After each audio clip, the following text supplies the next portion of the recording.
The Magna Carta was signed just over 800 years ago here in Runnymede, a document that would have both civil and religious importance for England and also for the whole world. The backdrop to the signing of the Magna Carta was the growing tension between the King of England and the Pope over who had the authority to appoint the bishops of London and Canterbury.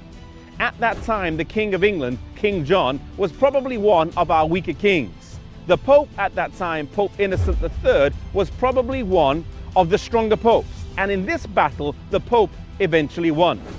Because the king was unable to count on the support of the barons because he had conflict with them, he eventually surrendered to the papal legate in 1213, even laying his crown down at the feet in an act of submission.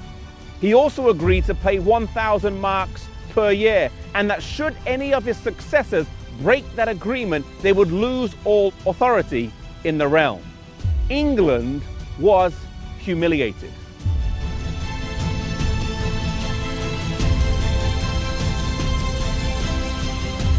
The barons were stung into action. They would never be slaves to the Pope.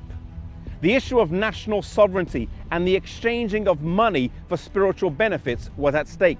They feared, and rightly so, that this could be one step in a course of events that would lead the Pope to setting up who he wanted to on the English throne, overreaching his authority into national matters. These were some of the main reasons why Magna Carta was signed on the 15th of June, 1215.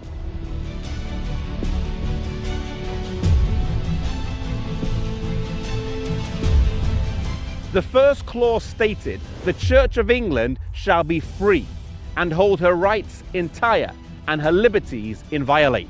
This issue would rumble on for the next 150 years, and the money due to be paid to Rome lapsed over time and became sporadic. This was one of the main reasons of John Wycliffe's early disagreements with Rome.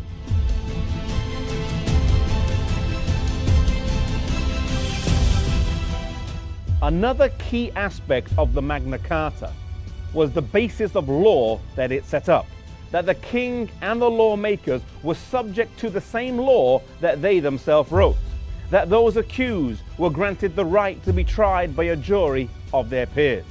These, among many other clauses, form the basis of law and justice as we know it today. Many of the principles of Magna Carta form the basis of the US Constitution and the Bill of Rights in America. In fact, this monument here was paid for by the ABA, the American Bar Association. Today, there are 4 remaining original copies of the Magna Carta. 1 in the Lincoln Castle, 1 in St. Mary's Cathedral in Salisbury, and 2 in the British Library. The principles of Magna Carta, which live on today, stand to us as a testament that we should cherish our civil liberties, that we should protect our civil liberties, and that we should use the time that we have now in the spreading of the gospel while we have the ability to do so.